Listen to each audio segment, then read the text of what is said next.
Hello friends, welcome to Sathya சமையல். இன்றைக்கி நம்ம சத்யா சமையலில் சௌச்சவை வச்சு சூப்பரான சௌச்சவ் கடையல் எப்படி பண்ணுறது அப்படின்னு பார்க்கலாங்க. சூடான இட்லி, தோசை, ஊத்தப்பம் எல்லாத்துக்குமே அட்டகாசமான டேஸ்ட்டில் இருக்கும். காய்கறிகள் விரும்பாத குழந்தைங்களுக்கு இந்த மாதிரி கடையெல்லாம் பண்ணி கொடுத்தா ரொம்பவே ஹெல்த்தியானது. வாங்க எப்படி பண்ணுறதுன்னு பார்க்கலாம். இந்த சௌச்சவ் காய் பார்த்தீங்க அப்படின்னா 200 கிராம் அளவுக்கு இருக்குது. இதனுடைய காம்பு பகுதியை கட் பண்ணி எடுத்துட்டு சௌச்சவை ரெண்டாக கட் பண்ணோம் அப்படின்னா உள்ளே சின்னதாக ஒரு விதை இருக்கும். இந்த விதையை நம்ம சேர்த்துக்க வேண்டாம். விதையை எடுத்துட்டு வெளிப்புறத்தில் இருக்க தோல் எல்லாமே கட் பண்ணி எடுத்துக்கலாம். நான் இன்றைக்கி 3/4 காய் தான் பயன்படுத்த போகிறேன். இந்த அளவில் செஞ்சீங்க அப்படின்னா 3 பேர்த்துக்கு ஒரு நேரத்துக்கு கடையல் சரியாக இருக்கும் இட்லி தோசைக்கு. சௌச்சவை வேக வச்சுட்டு அதுக்கப்புறமா நம்ம கடைய போகிறதுனால சின்ன சின்ன துண்டுகளாக கட் பண்ணிட்டோம் அப்படின்னா நீங்கள் மத்தில் கடையிற மாதிரி இருந்தது அப்படின்னா ஈஸியாக இருக்கும். இந்தளவுக்கு சின்ன துண்டுகளாக கட் பண்ணிக்கலாம். இப்போ கட் பண்ணி எடுத்த சௌச்சவை நான் குக்கருக்கு மாற்றிடுறேன். இந்த காய் கூட பெரிய சைஸில் ஒரு தக்காளி பழம் சேர்த்துக்கிறேன். இந்த தக்காளி பழம் புளிப்பு அதிகம் இருக்காது அப்படிங்கிறதுனால நான் இந்தளவு சேர்த்துருக்கேன். புளிப்புள்ள தக்காளி பழம்னா கொஞ்சம் சின்னதாக சேர்த்துக்கோங்க. 3 பல் பூண்டு, 3 பச்சை மிளகாய், கொஞ்சமாக கருவேப்பிலை, கொத்தமல்லி, சின்னதாக ஒரு துண்டு புளி சேர்த்துக்கலாம். நம்ம காயை பயன்படுத்தி கடையல் செய்யும்போது புளி ஒரு துண்டு போட்டுட்டோம் அப்படின்னா டேஸ்ட் ரொம்ப நல்லாயிருக்கும்.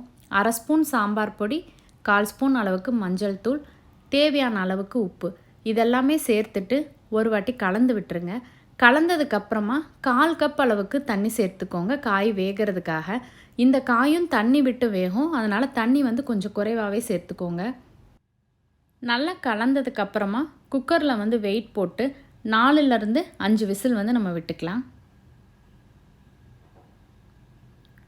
இப்போ ப்ரெஷர் ரிலீஸ் ஆயிடுச்சு. நம்ம குக்கர் ஓப்பன் பண்ணி பார்க்கலாம். சௌச்சவ் சீக்கிரமே வெந்துடும். காய் வெந்துருச்சா அப்படின்னு பாருங்கள்.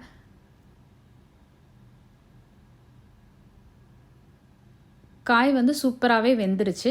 மத்தில் கடையிறீங்க அப்படின்னா தண்ணியை வடிச்சிட்டு அதுக்கப்புறமா கடைங்க. நான் இன்றைக்கி பிளெண்டரில் கடைஞ்சி எடுத்துக்கிறேன். கொஞ்சம் கொரப்பாக கடைஞ்சோம் அப்படின்னா டேஸ்ட் நல்லாயிருக்கும். கடைஞ்சி முடித்ததுக்கப்புறமா இதில் இருக்கக்கூடிய உப்பு, காரம், புளிப்பு எல்லாமே செக் பண்ணி பார்த்துக்கோங்க. சூப்பராக கடையல் ரெடி ஆயிடுச்சு. இப்போ நம்ம கடையில் தாளித்து விட்டுறலாம். கடாயில் 2 ஸ்பூன் அளவுக்கு கடலெண்ணெய் சேர்த்துக்கிறேன். 1/4 ஸ்பூன் அளவுக்கு கடுகு, 10 போல் சின்ன வெங்காயத்தை நீல வாக்கில் கட் பண்ணி சேர்த்துக்கிறேன். நம்ம நல்லா மத்து வச்சு எல்லாத்தையுமே வேக வச்சு கடைஞ்சிட்றதுனால வெங்காயத்தை வதக்கிட்டு சேர்த்தோம் அப்படின்னா வாயில் வெங்காயம் கடிப்படும்போது டேஸ்ட் நல்லாயிருக்கும். கொஞ்சமாக கருவேப்பிலை சேர்த்துட்டு இந்த தாளிப்பை நம்மளோட சௌச்சவ் கடையலில் சேர்த்துடலாம். ரொம்ப சுலபமான ஹெல்த்தியான டேஸ்டான கடையல் 15 நிமிஷத்தில் நீங்கள் ஈஸியாக செஞ்சு முடிச்சிடலாம்.